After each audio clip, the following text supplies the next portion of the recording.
mengenai SOP solat Jumaat.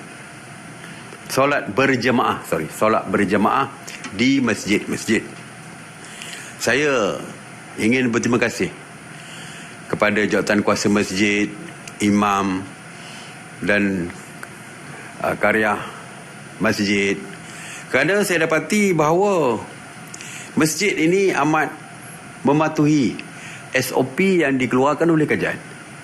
Misalnya masjid-masjid, sebelum kita nak bersemayang, nak solat Jumaat, kita perlu mendaftarkan nama kita dulu, baru kita boleh pergi.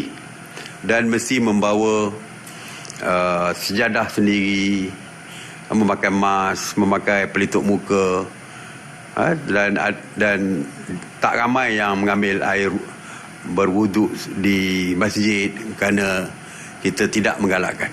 Ya, walau bagaimanapun terdapat kes-kes di mana apabila mereka pergi sembahyang untuk solat Jumaat terlupa membawa sejadah.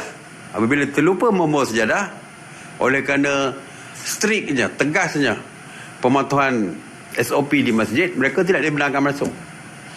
Mereka terpaksa balik. Dan jam hari Jumaat ni kita tahulah jam.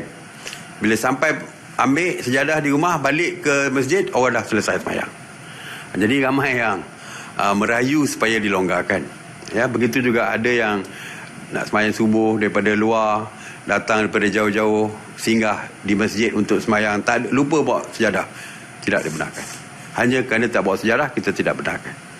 Jadi hari ini, Yang Berhormat Menteri di Jabatan Perdana Menteri, iaitu Menteri yang kita sebut sebagai Menteri Agama, yang dikenali sebagai Menteri Agama, Menteri Jabatan Hal Ehwal Perdana Menteri, Menteri di Jabatan Perdana Menteri, Yang Berhormat Datuk Seri Dr. Zulkifli Al-Bakri, hari ini membawa rayuan daripada orang ramai ini kepada kita, mesyuarat.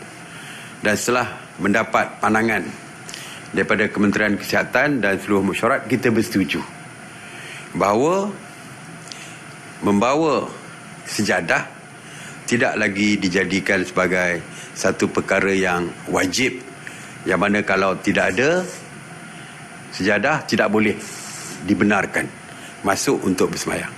Kita boleh benarkan, walau bagaimanapun kita masih lagi menggalakkan supaya membawa sejadah sendiri. Oleh kerana sejadah tidak lagi diwajibkan, tetapi kita tidak boleh berkompromi di segi keselamatan, maka pelitup muka adalah wajib. Oleh itu kita menggalakkan masjid supaya menyediakan pelitup muka di pintu masuk masjid. Maknanya masjid boleh jual. Kalau 3ply itu RM1 yang diumumkan oleh KPDN HEP. Jadi mereka boleh hadirkan pelitup muka di situ.